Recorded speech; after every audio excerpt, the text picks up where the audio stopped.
of the State Bar, because the Court of Appeals of Virginia is considering, determining, and issuing an opinion that the State Bar is not an agency of the state, but a quasi-agency of the state. That has very serious financial ramifications for the State Bar. If it's a quasi-agency, it means that it is a private body performing certain public functions for the state. That would mean it's no longer tax exempt and has never been tax exempt since it was created officially, let's say in 1950 under the 1950 statutes, but also established before that in 1938. That opinion should be coming down very soon. And I tell you about this because it involves a case where I did the oral argument, and the chief judge on the 3-judge panel stressed at the end of my oral argument that he did not view the State Bar as an agency of the state. He had always viewed it as a quasi-state agency. So of course I went back and researched, what is a quasi-state agency? Because I didn't agree with that position at the time, but I think he is correct. I think it is a quasi-state agency because the State Bar performs many functions that are not disciplinary functions. If you look at the Code of Virginia in 54.13910, the State Bar is set up under that code section to investigate and report on all complaints it receives regarding alleged unethical conduct or misconduct of attorneys. It's also set up to issue legal ethics opinions and UPL opinions. That is the scope of its authority. Ms. Daniel, I just want to make sure you have time for your next two comments. You said the next topic, well, let me finish. I've been limiting everyone's time. The next point is if the State Bar loses its pure state agency status, then there's a look-back period for federal and state taxes, which would be significant for the State Bar financially. The next thing is the disciplinary stats that you all have in front of you in your agendas. Last year, in 2022, Jay Myerson, who was the former president of the State Bar, appeared before our Senate committee and stated very proudly that the Bar dismisses 81% of all complaints received with little or no investigation. That also is in violation of 54.13910, because that's not what that statute says the Bar is to do. It is to investigate and report on all complaints it receives. Report to whom?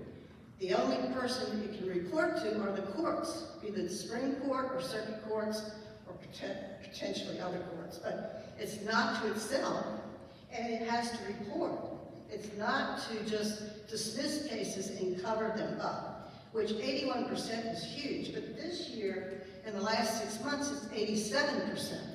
If you did the statistics that are in there for the disciplinary status of this last 6 months, and it's in your agenda, you can do the math, it's very simple, with a calculator.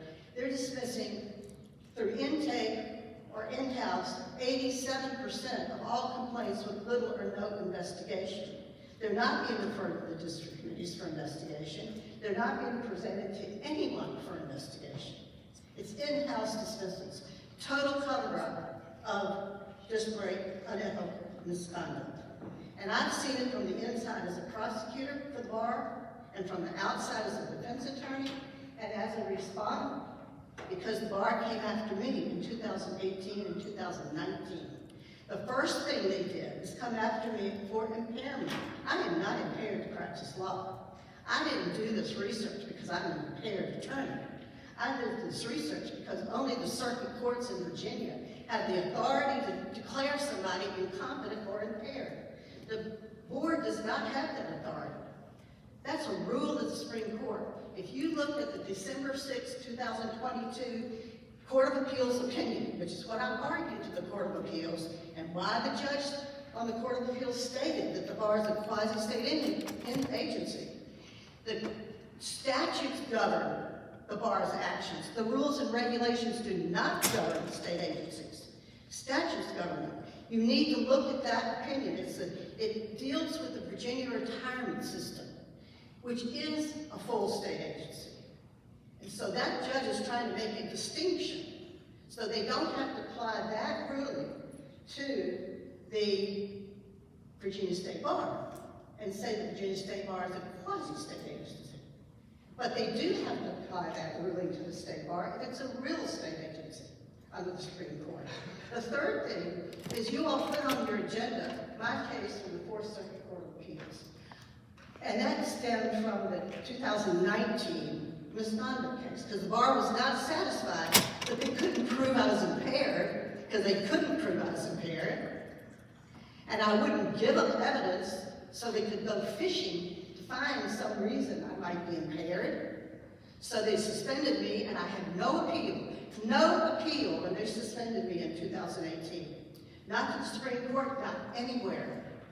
I did a mandamus. It was denied by the Supreme Court because they would not issue a memorandum opinion. And if you look at the rules of the Virginia State Bar procedure that the Supreme Court has handed down, you can only appeal memorandum opinions.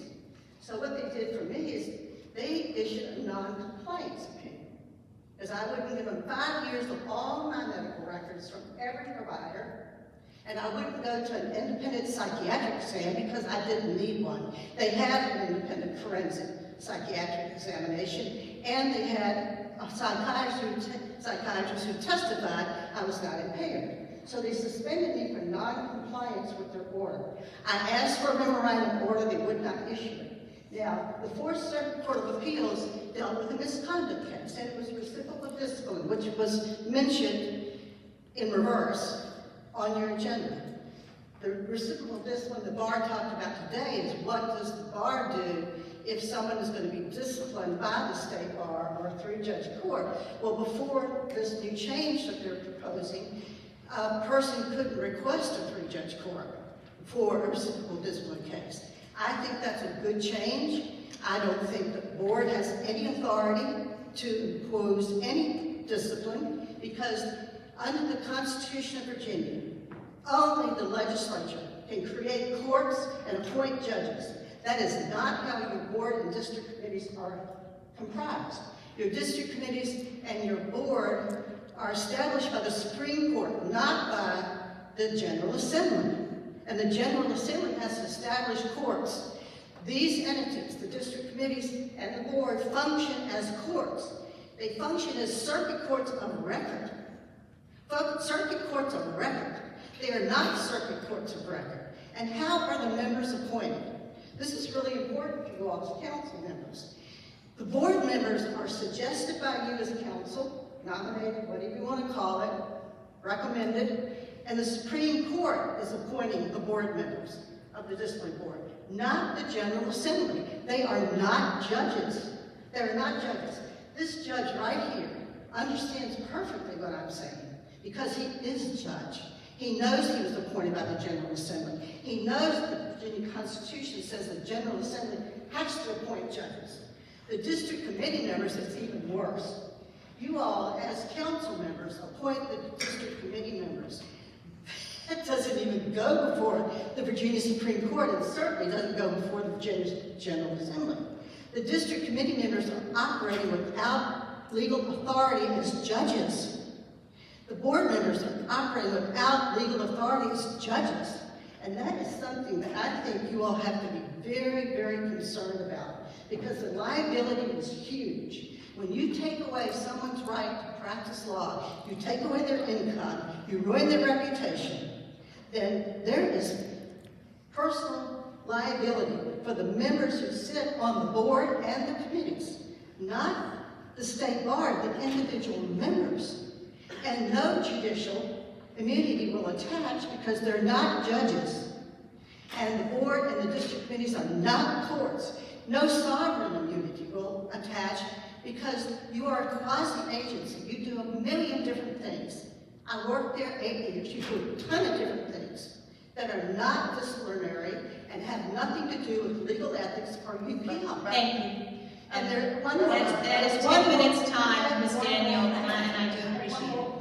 There is a statute that limits the authority of the board. I'm going to recognize Mr. Baskerville. I want you to look at the statute. 54.1, 39, 13. Thank you for your time. You need to look at that statute, because that statute says. Ms. Daniel, there is security if it is needed. I appreciate your time. I have given you 10 minutes of time. Listen to this, that statute says the board can only enter orders or costs. Madam President. Statutes. Yes, Mr. Baskerville? Madam President, respectfully, I understand that people have their opinion. I'm going to call for a point of order. And I want you to I understand. appreciate I that. think Madam President has been patient enough. I think we've been patient enough. If she needs to be removed so that we can return to this meeting, I will just move that point of order so we can return to the. And we have given you 10 minutes of time, which is more than what Mr. Wilson and the other speaker had. 54.1, 39, 13.1 limits the board's authority. Are there any additional comments before we move into the action items? Any additional comments? The next up on our agenda is behind tab 9, and that is approval of the minutes from the October 21st, 2022 board meeting. Do we have a motion?